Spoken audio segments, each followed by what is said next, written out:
حضرت امیر حمزہ فرماتے ہیں ابھی کلمہ نہیں پڑھتے تھے، کہتے ہیں میں شکار کے لیے گیا تھا، واپس آیا تو واقعہ یہ ہوا کہ نبی کریم علیہ السلام نا کوہ صفا کی پہاڑی کی طرف جا رہے تھے تو رستے میں ابو جہل آ گیا، اس نے حضور کو نا برا بھلا کہا۔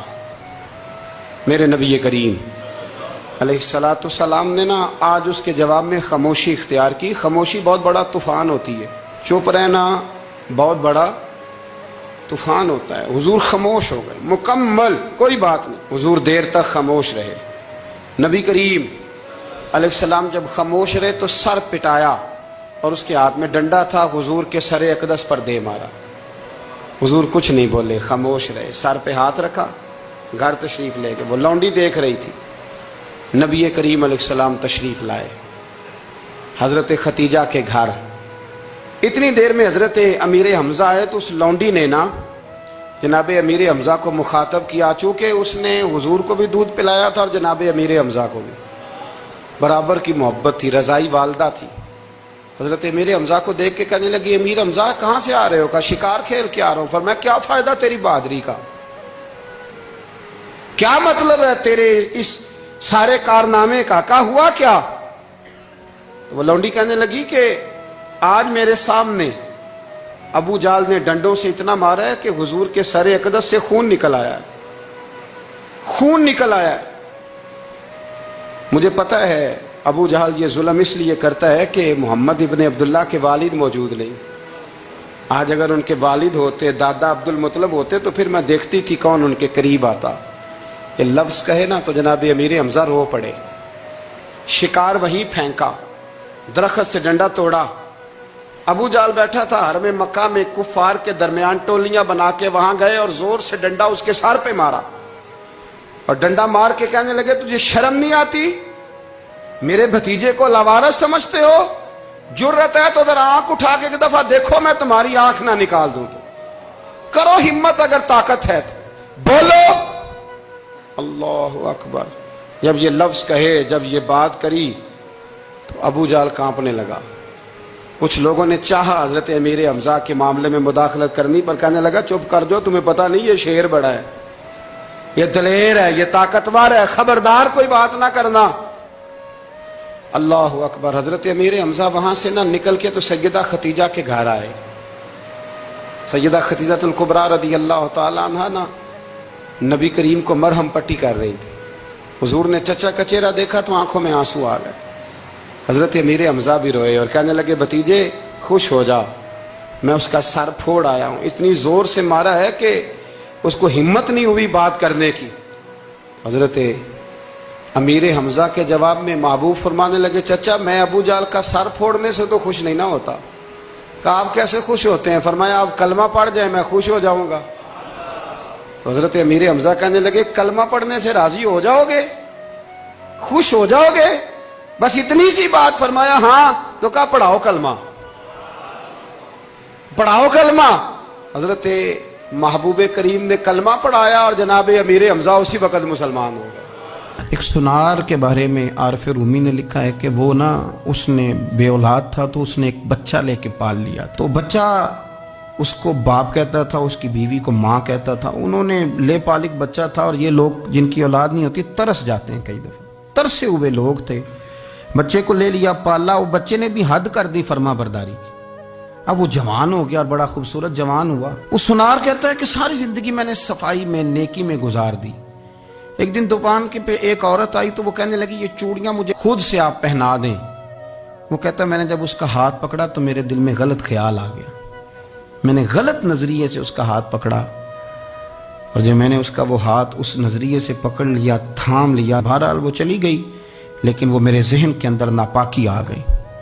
تو میں گھر گیا تو میری بیوی باہر کھڑی تھی اور رو رہی تھی، تڑپ رہی تھی۔ میں نے اسے کہا کیا ہوا؟